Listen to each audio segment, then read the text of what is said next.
Olá, pessoal. Hoje eu quero conversar com vocês a propósito de uma pequena resenha de Maré Humana, a fantástica história das mudanças demográficas e migrações que fizeram e desfizeram nações, continentes e impérios. Esse livro é muito interessante. Ele é um daqueles livros da categoria divulgação científica na área de demografia. Ele é uma espécie de história da demografia contemporânea, focada nos últimos 200 anos aproximadamente. E por que 200 anos? 200 anos, mais ou menos, os últimos 200 anos, é o período em que nós conhecemos a maré humana. A maré humana é toda a potência do crescimento das populações humanas, né, do crescimento demográfico, a partir da alteração dos padrões tradicionais das variáveis demográficas, né? As populações, o comportamento da população ao longo do tempo, ou seja, os seus números, suas grandezas, ela obedece a três variáveis fundamentais, né? Nascimentos, mortes e migrações. O padrão tradicional da população humana sempre foi de altas taxas de nascimento com altas taxas de mortandade também, de mortalidade. A maré humana nasce aproximadamente na passagem do século XVIII para o XIX, quando você começa a alterar uma dessas variáveis, e a primeira alteração se dá na mortalidade. Né? Você tem pequenos, pequenas mudanças, pequenas mudanças tecnológicas, compreensão da importância de lavar as mãos, cuidado com a limpeza, pequenas mudanças como essa alteram as taxas de mortalidade, fazendo cair a mortalidade. Mortalidade, esse impacto é importante em primeiro lugar entre as crianças. Mortalidade infantil cai, portanto a população dos sobreviventes aumenta. Este é o primeiro impulso para o crescimento das populações. Ah, as primeiras gerações que sofrem o benefício, que têm o benefício da menor mortalidade infantil, são populações, portanto, que vão viver uma vida adulta ao lado de mais companheiros da mesma geração. Portanto, são gerações que produzirão numericamente mais filhos, ainda que as taxas de natalidade, número de crianças numa dada população, e a taxa de fertilidade, número de crianças para o número de mulheres em idade fértil na população, ainda que essas duas taxas não se alterem, o número de crianças, o número absoluto de crianças vai se alterar na medida em que agora há mais adultos. Então, isto leva ao impulso do crescimento da população. Com o tempo, essa tendência se traduz também em uma ampliação da tempo de vida dos adultos. Né? Então, os adultos passam a viver mais tempo. Em alguns países, vive-se mais de 80 anos.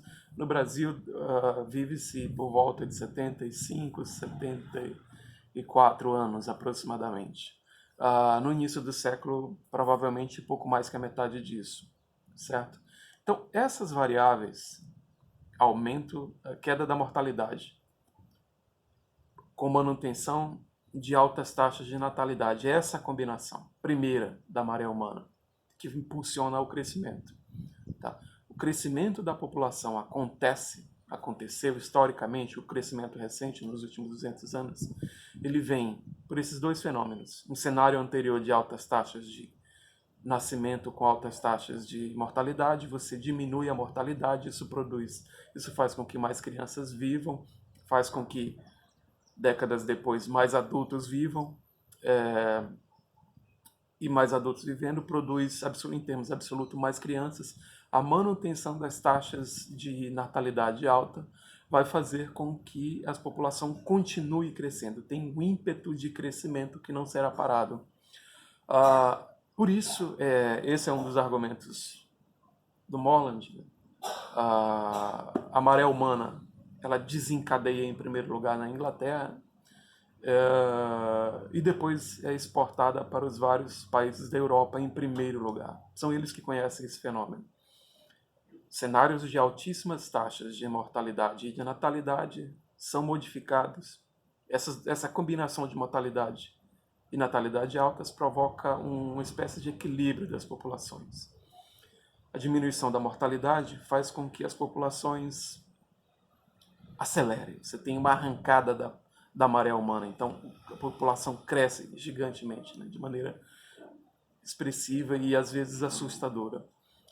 As cidades europeias conheceram o impacto disso, na medida em que encheram de gente repentinamente.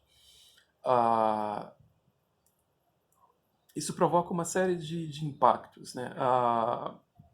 No cenário em que isso acontece na Europa, uma corrida geopolítica por domínios coloniais e imperiais.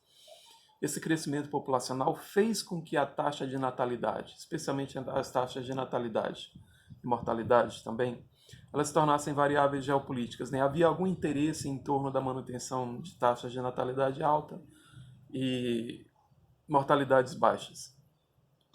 Um dos aspectos interessantes do livro é mostrar como no cenário da Primeira Guerra Mundial, quando tanto os ingleses e também americanos, norte-americanos, como franceses, alemães e russos, todos eles tinham este raciocínio de que as taxas, a população, né, ela era uma dimensão importante no jogo geopolítico, no momento em que as tecnologias de guerra eram uma tecnologia intensiva no uso de mão de obra, ou seja, a capacidade de mobilizar soldados para o enfrentamento dos adversários no campo de batalha era uma variável geopolítica fundamental, e a disponibilidade de soldados era determinada por taxas de natalidade altas em décadas anteriores. Portanto, a manutenção das taxas de natalidade era uma variável que determinava a capacidade futura das nações em lidarem com os desafios geopolíticos representado pelo crescimento dos seus vizinhos. Assim que os franceses temiam o crescimento populacional expresso por taxas de fertilidade muito altas na Alemanha, e os alemães temiam o crescimento da população russa, que se assentava em taxas de natalidade também muito alta, natalidade e fertilidade. Esse é um momento importante, é a primeira parte do livro, que é centrada no jogo geopolítico europeu, de como a demografia era uma variável importante para este jogo, certo? E como a dimensão populacional era pensada como uma variável central, especialmente no cenário da Primeira Guerra. Mas a natalidade ainda, o crescimento populacional é só a primeira parte da maré humana. A maré humana tem essa arrancada para o crescimento, mas também tem um momento de retraimento. Tá? Este crescimento populacional ele é produto de certas transformações sociais. Certos entendimentos a respeito de como é importante manter um espaço limpo, de como é importante lavar as mãos, cuidados nos ambientes hospitalares, etc, etc. Essas transformações são expressão de mudanças não apenas demográficas, né? Elas não têm relação apenas a jusante com a demografia, elas têm relação também a montante com as relações sociais, né? Essas relações sociais, elas são aquilo que a gente chama de modernidade. A modernidade, ela significa uma população urbanizada, uma população posta para trabalhar em ambientes em que a escolaridade é uma variável competitiva importante.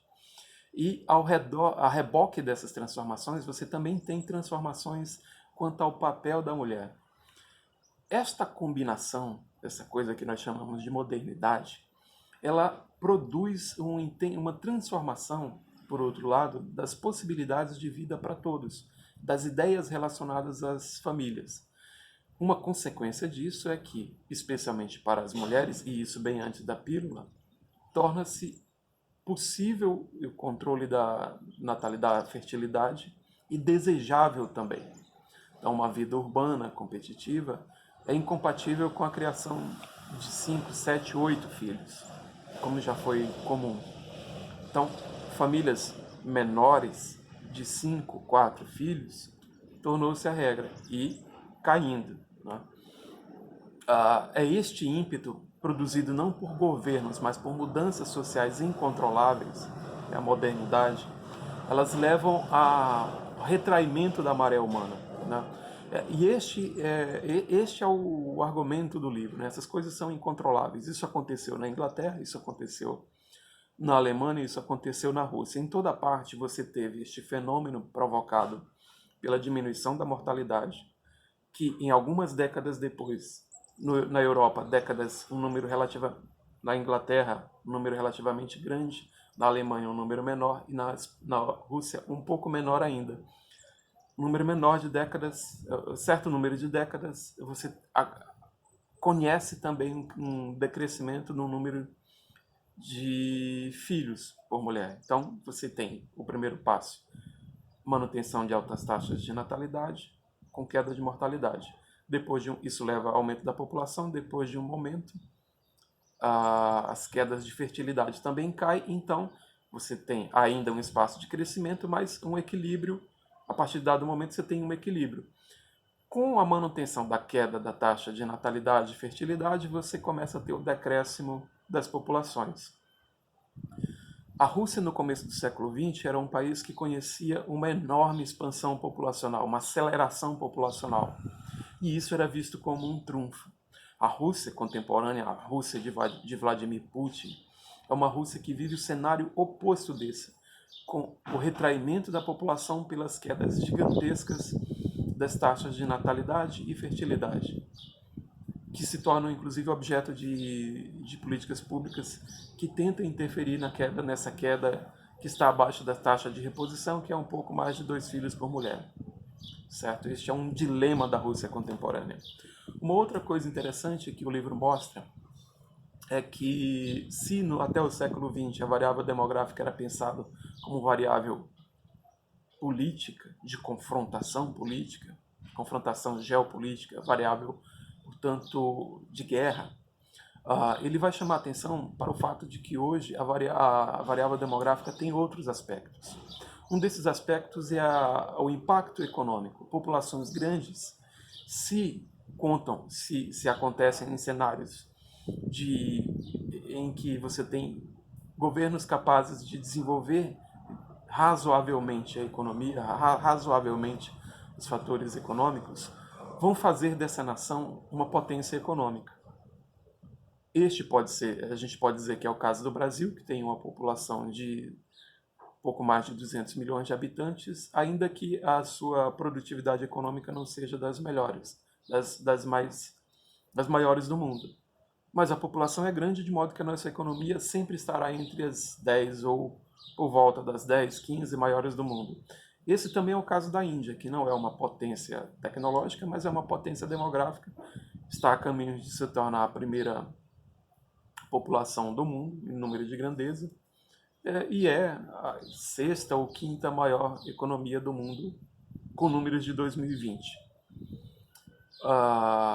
Mas também não é só isso. A demografia não é só uma variável econômica, ela também é uma variável social.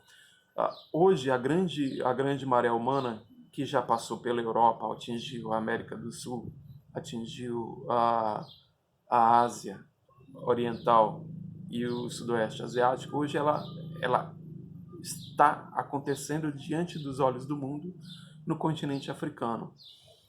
O continente africano tem uma população que acelera rapidamente em um ambiente com pouca capacidade de geração de dinamismo econômico, e isto é um problema geopolítico na medida em que, conforme nós vemos com muita frequência nos noticiários internacionais, uma população que se acelera sem condições de inserção social foge, que é o que vem acontecendo em vários países da África, especialmente após a queda dos governos no Oriente Médio e na África do Norte.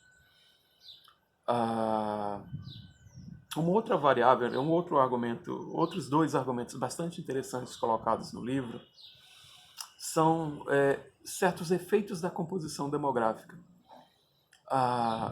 Segundo o autor, populações predominantemente jovens são muito mais propensas ao confronto, propensas à guerra. Uma população mais envelhecida tende a evitar conflitos armados.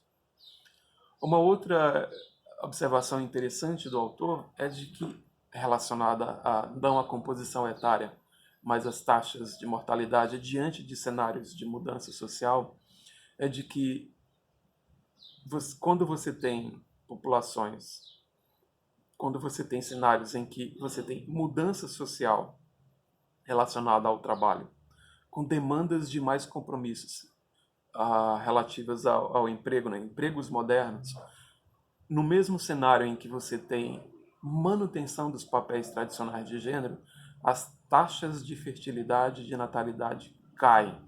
Elas não se mantêm. Ao contrário, e o Irã seria um bom exemplo disso para o autor. Né? O Irã é um exemplo um dos exemplos mais batidos do autor neste caso. Mas não é o único. Existem outros, especialmente no mundo muçulmano. Ao passo que populações que têm mudança social no sentido de empregos e mercado de trabalho, uma sociedade moderna, e papéis sociais de gênero que apoiam a mulher, que flexibilizam a atividade de trabalho da mulher, essas populações tendem a ter taxas de fertilidade um pouco maiores, certo? Então é isso, pessoal. A Maré Humana é um livro muito interessante, eu recomendo a leitura, uma leitura fácil, muito agradável, e é de divulgação científica da melhor qualidade. É isso. Um abraço, pessoal.